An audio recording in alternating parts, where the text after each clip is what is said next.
Assalamualaikum warahmatullahi wabarakatuh. Salam sejahtera bagi kita semua. Shalom, Om Swastiastu, Namo Buddhaya, salam kebajikan, Sampurasun.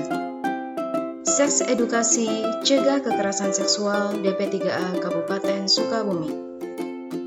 Dinas Pemberdayaan Perempuan dan Perlindungan Anak DP3A Kabupaten Sukabumi di Jalan Siliwangi nomor 65 Cikole, Kota Sukabumi dengan nomor telepon 0266227440 dengan website dp3a.sukabumi.kap.go.id, email di dp3akapsi@gmail.com. Temukan kami di Instagram dan Twitter @dp3akapsukabumi dan Instagram edukasi tentang kekerasan di @poppy_psikologi. Data kekerasan terhadap anak yang masuk pendataan DP3A Kabupaten Sukabumi periode Januari sampai 12 Agustus 2021 sebanyak 68 kasus dengan 102 korban. Adapun jenis kekerasan yang dilaporkan antara lain KDRT, kekerasan seksual, trafficking atau perdagangan manusia, dan kasus lainnya. Selama tahun 2021, jenis kekerasan yang mendominasi adalah kekerasan seksual sebanyak 53 kasus dengan 84 korban. Contoh kasus lain yang dilaporkan adalah bunuh diri, penculikan, pembajakan sosmed, dan perebutan hak asuh anak. Sebagian besar korban kekerasan adalah perempuan sebesar 76%. Seks edukasi adalah usaha untuk membimbing seseorang agar dapat berperilaku seks secara sehat. Secara garis besar, tujuan seks edukasi adalah membantu anak mengetahui tentang reproduksi, mencegah tindak kekerasan terhadap anak, serta mencegah perilaku seksual pranikah. Pendidikan seks diberikan sesuai usia dan tahap perkembangan anak. Untuk usia 0-5 tahun, anak belajar mengenai bagian tubuh pribadi, seperti dada, perut, pantat, dan alat kelamin, yang tidak boleh dilihat dan disentuh orang lain. Yang kedua, membedakan laki-laki dan perempuan. Kemudian, mengetahui proses hamil dan melahirkan secara sederhana, serta menyebutkan nama alat kelamin dengan nama ilmiahnya, yaitu penis dan vagina, bukan istilah lain seperti botol dan dompet. Untuk usia 6-9 tahun, anak belajar untuk menghargai lawan jenis dan pubertas yang akan mereka alami. Sedangkan pada usia 10-12 tahun, anak perlu mendapatkan penjelasan mengenai pubertas, seperti mimpi basah bagi laki-laki dan menstruasi bagi perempuan. Bantu anak untuk memahami bahwa meskipun secara fisik ia sudah dewasa, dia belum siap secara kognitif dan emosional untuk berhubungan intim. Berikan pemahaman juga bahwa ada banyak cara untuk mengekspresikan cinta tanpa perlu berhubungan intim. Pada usia 13-15 tahun, ajarkan anak tentang nilai moral dan agama. Diskusikan dengan anak tentang faktor-faktor yang harus dipertimbangkan sebelum melakukan hubungan seks. Pada usia 16-18 tahun, diskusikan dengan anak tentang perilaku seks yang tidak sehat dan ilegal. Dukung anak untuk menerapkan nilai moral dan agama untuk berperilaku seks secara sehat. Mencegah kekerasan seksual. Yang pertama, bergaul dengan teman yang positif. Kedua, berani menolak jika diminta melakukan aktivitas seksual atau mengirimkan foto atau video tanpa busana. Ketiga, berhati-hati saat beraktivitas di dunia maya. Dan keempat, jauhi alkohol dan obat-obatan terlarang. Pakaian dan kekerasan seksual. Banyak anggapan dan mitos bahwa pakaian korban yang minim atau seksi adalah penyebab terjadinya kekerasan. Padahal, ada banyak perempuan mengalami kekerasan pada saat mereka memakai pakaian yang tertutup. Kekerasan adalah kesalahan pelaku dan tidak bergantung pada pakaian korban. Cyberbullying adalah penggunaan teknologi digital atau media sosial dengan tujuan untuk menyakiti atau merugikan orang lain.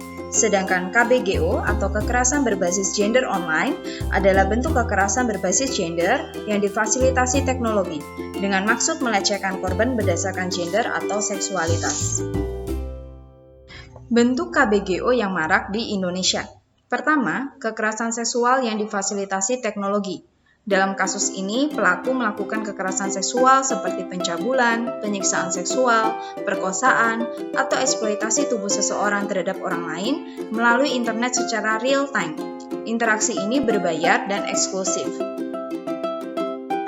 Yang kedua adalah penyebaran konten seksual. Tindakan ini berupa penyebaran foto, video, dan tangkapan layar percakapan antara pelaku dengan korban.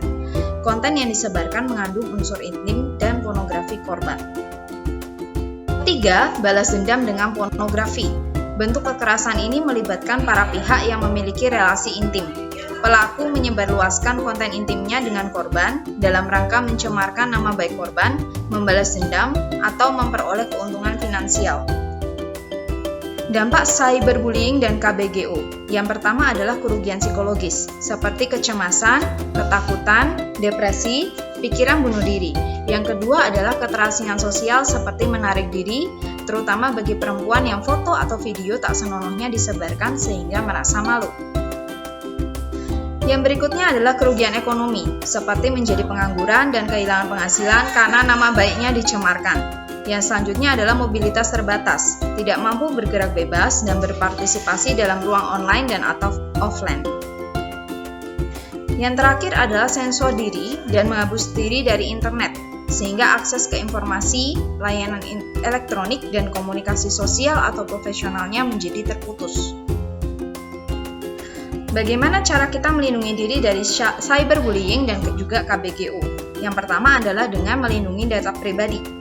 Contoh data pribadi adalah nama, nomor identitas pribadi seperti NIK dan SIM, alamat, tempat tinggal dan juga alamat email, nomor handphone, dan juga foto yang menunjukkan wajah, sidik jari, tulisan tangan, dan lain-lain.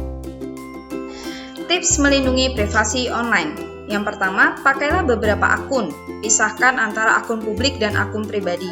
Yang kedua, pakailah password yang kuat, dan jangan pakai password yang sama untuk semua akun. Yang ketiga, autentifikasi atau verifikasi 2 langkah. Selanjutnya, cek pengaturan privasi di medsos, dan jangan buka link atau attachment dari orang yang tidak dikenal. Jangan lupa untuk menjaga kerahasiaan PIN atau password Anda, amankan handphone Anda dengan lock screen HP, atau PIN atau password, dan waspadalah jika Anda mengaktifkan lokasi. Dan janganlah mengirimkan foto atau video pribadi kepada pasangan. Selanjutnya, batasi meminjamkan handphone atau laptop ke orang lain. Dan jangan tertipu dengan wajah tampan atau cantik di medsos. Selalu cek keaslian akun orang lain. Apa yang harus dilakukan jika mengalami cyberbullying dan KBGO? Yang pertama, dokumentasikan kronologi kekerasan. Yang kedua, carilah bantuan, orang yang bisa dipercaya, bantuan hukum, pendampingan psikologis, dan keamanan digital. Yang ketiga, lapor dan blokir pelaku. Aturan dan norma di internet. Mengecek kebenaran informasi sebelum menyebarkannya, berpikir terlebih dahulu sebelum memposting, dan tidak memicu konflik sara. Tutuplah halaman jika kamu menemukan konten yang tidak baik, jangan gunakan gadget berlebihan sampai lupa waktu, jangan menggunakan aplikasi atau games dengan rating di atas umur kamu, dan jangan menyebarkan foto atau video yang tidak pantas. Selanjutnya, berhati-hatilah untuk tidak menerima pertemanan atau berinteraksi dengan orang asing. Pastikan kamu mengenal orang tersebut sebelum kamu accept friend request-nya. Jangan sampai kamu sembarangan menerima pertemanan, karena itu bisa berbahaya dan mengarah pada penculikan, perampokan, kejahatan seksual, atau kejahatan lainnya. Apa yang bisa kita lakukan untuk korban? Yang pertama, kita bisa peduli dan mendukung korban sehingga korban bisa pulih. Yang kedua, kita bisa menyebarkan kesadaran tentang kekerasan melalui medsos kita. Bagaimana jika kita mengalami kekerasan seksual atau pelecehan? Ingat untuk tolak, teriak, lari ke tempat yang aman dan ramai, kemudian ceritakan kepada orang dewasa yang bisa dipercaya. Dan laporkanlah kejadian tersebut kepada RT atau RW atau kantor desa atau kecamatan atau DP3A atau P2TP2A Kabupaten Sukabumi. Menghapus stigma korban kekerasan. Korban kekerasan sering disalahkan dan dihakimi. Misalnya, ya salah kamu sendiri, mengapa kamu memakai pakaian yang mini? Atau, makanya jangan bergaul sembarangan, dan sebagainya. Sebaliknya, pelaku kekerasan seringkali dibela. Masyarakat sering menjembatani penyelesaian secara damai atau kekeluargaan dalam kasus kekerasan. Dukunglah korban karena mereka membutuhkan waktu dan proses untuk bercerita. Reaksi pertama korban setelah mengalami kekerasan biasanya adalah freeze dan numb. Artinya, korban tidak bisa merasakan apapun dan mereka tidak tahu harus bagaimana. Mereka juga mengalami trust issue, atau menjadi sulit percaya kepada orang lain. Karena itu kita perlu meyakinkan dan menguatkan korban bahwa korban bisa mandiri dan mereka bisa keluar dari rantai kekerasan. Beritahukan mereka bahwa ada lembaga-lembaga yang mendukung korban. Wassalamualaikum warahmatullahi wabarakatuh. Om Santi Santi Santi Om. Namo Buddhaya. Salam kebajikan. Thank you.